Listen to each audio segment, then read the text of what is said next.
Thank you so much for joining us today for Alliant Group's discussion about the latest of what we're seeing in Washington, in taxes and in politics. Joining me today are two wonderful fellows, Congressman Crowley, former Congressman Lazio. Just terrific to have you both here. We just want to touch base on the tax bill that's going in front of Congress. A pretty important bill, really the only tax bill going before Congress. Has the child tax credit in it right now.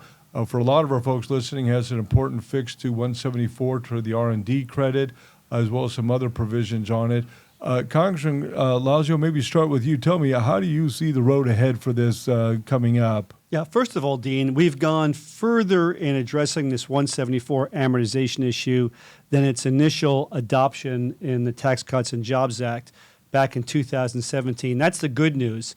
It has largely sailed through the House at this point. Huge bipartisan win in the Tax Writing Ways and Means Committee. A week later, ends up on the House floor, passes overwhelmingly 257 to 70, majorities on both sides of the aisle. I think everybody sort of expected it would be a slam dunk. But now it's over in the Senate, and they have some concerns, particularly Republican concerns about the child tax credit. Nobody, by the way, has a real concern about the 174 amortization delay or repeal. Both Republicans and Democrats are in favor of that. But it's part of a larger package, and one of the elements is particularly a sticking point right now. So over the next 2 or 3 weeks, I expect that we will get some initial resolution, and we'll get to what that means. You bet. Congressman Crowley, your thoughts? Yeah, I agree with Rick. I think that this really sailed is the right word, I think, through the House Representatives, to the Ways and Means Committee, to the House, and over to the Senate. And aside from the child tax credit, I do think there's maybe some inner workings of the Republican leadership in the Senate right now in terms of more internal politics that is kind of preventing this, really coming to the fore and to the floor of the Senate. But I do think there will be opportunities for resolution. The real question is, welcome to Washington. Nothing happens as it ought to, maybe. Right. And the key vote to watch, Dean, is going to be two things. One is whether the Senate leader, Senator Chuck Schumer from New York, will actually bring it up for a vote, not knowing whether he's got the votes. And by the votes, we mean 60, getting to 60 votes, because the key vote will be on something called cloture, which is to end a filibuster. And so if it were to get over that hurdle of filibuster, I have no doubt in my mind that the package, including 174 and bonus depreciation and some of these other provisions, will be passed by a wide margin on both sides. But that cloture vote is the one to watch, and it's very tight right now. In the next couple, 3 weeks, getting to 60 votes. Fellas, tell me this. If they don't get to 60 votes, what do you see as the road ahead, Congressman Crowley? Is it lame duck, or what do you think? It's a possibility it can be done in lame duck. I think that if Schumer does put the bill to the floor, I agree with Rick again. I think that there's enough on both sides of the aisle here, appetizing to both ends to get this done, the child tax credit and and these tax provisions. And if it doesn't happen, there may very well be an opportunity during lame duck. I think everyone would like to avoid that if possible. I think it makes it more complicated.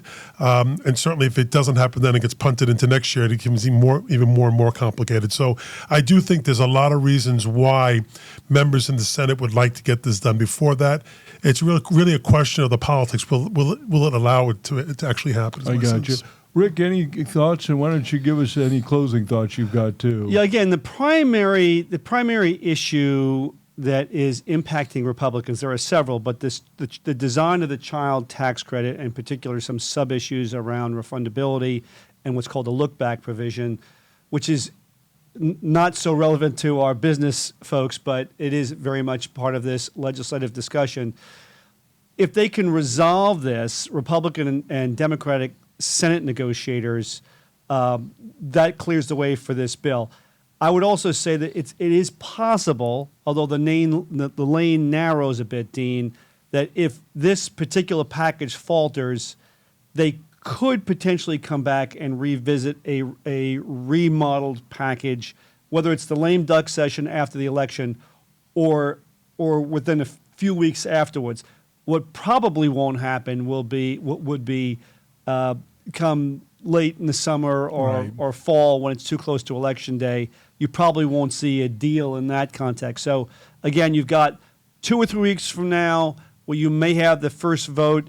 If it falters, there may be a second bite of the apple, either in the immediate aftermath of the next 2 or 3 weeks or as late as after Election Day.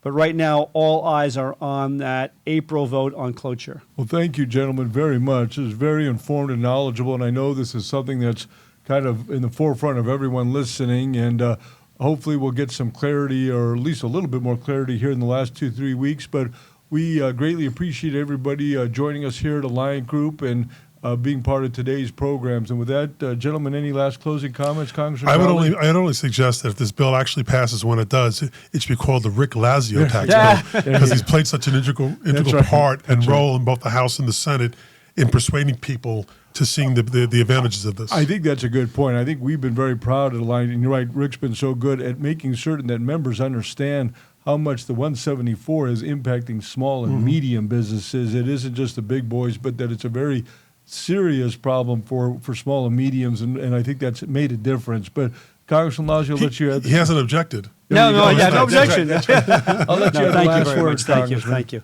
Thank you. No, just again, we're going to continue to make the case and to raise awareness and to be advocates for small and medium-sized businesses. That's what we do. That's our bread and butter, the heart and soul of Alliant Group, and we're not going to give up until we get some relief on this 174 amortization provision. Thank you all very Thanks, much for Steve. joining us today.